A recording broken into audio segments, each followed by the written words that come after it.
Alright guys, the spring season upon us and we're starting to get our Toro Dingo Tracks in. And there's a few differences we want to go over. First, we have the wide track from Toro. This will fit like a 525, your TX1000s, 427s. Alright, let's go over some of the difference in the Toro Dingo Tracks. It's basically three different styles.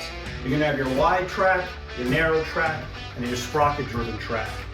The main difference on all of these guys is that, with these tracks, you're going to have a lug style that's going to lock into the actual drive hub on your wheel motor. Obviously, you're going to go to a narrow track, which still has the lug.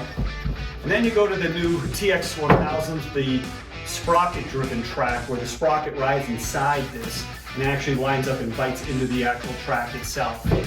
That's common on the TX1000s, so if you're asking for TX1000 tracks, make sure you know which one you have, because they are very different. Alright, now through COVID, Toro was having a hard time, obviously, like most manufacturers, getting rubber and steel. So we were always constantly having a hard time getting tracks from them.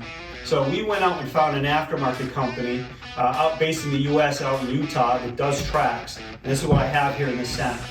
Now, there's not much difference from the OEM track versus the aftermarket track.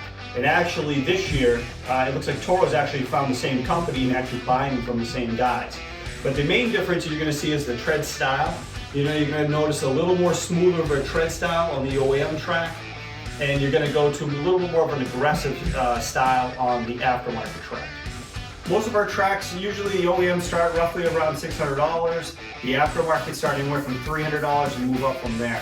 Alright guys, now is the time to start getting those tracks, because when you go through the spring season and you start doing your walkway jobs and wall jobs, these tracks do tend to go pretty quickly. I'll put some links in the description below where you can get them from our website. As always, follow us on Instagram. As we say at Pro Parts, if we can't get it, it doesn't exist.